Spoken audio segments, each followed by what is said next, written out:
Depende, men.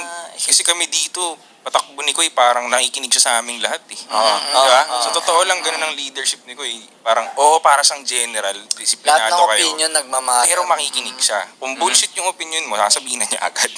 Ano kwenta yan? Diba?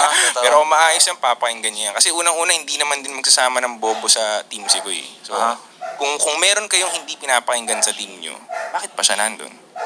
Anong sense, man? Diba? Pero minsan, ganun minsan technique nun eh. Kasi syempre, Minsan pambalanse rin yan sila. ano nga eh, pero Bagay. hindi ko... Minsan pambalanse rin. Pero parang yung tol, yung naalala mo yung nagpipictorial tayo sa Alabang.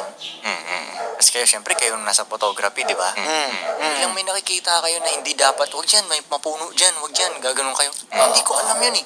Okay. So, yun na yung team nun eh. Tama, teamwork na yun, tayo no? ng talino dito Parang Tama. hindi kaya na mag-isa kasi. So, ambagan tayo ng talino. Sa inyo, Ambagan. Tol, doon ko lang narinig yun na bawal, wag pala doon sa likod ng puno. May mga green. Hindi ko alam yun eh. Kung ako lang yun, doon ko pipicturean sila bruhan nun, malamang, di ba? Doon ko lang narinig yun. Parang, oh shit, may ganun pala. Hindi ko nga naiintindihan yung nag-uusap kayo. Hindi ko naiintindihan. Parang, dapat dito. Minsan hindi ko pa nakikita. Bakit kaya dito sa pader na ito mag-picture? Pero nung lumabas yung picture, Yun na yun. so, imbis na isipin ko pa lahat, meron naman kayo na May mag-isip gagawa kayo naman magaling to. dyan eh. Parang ganun.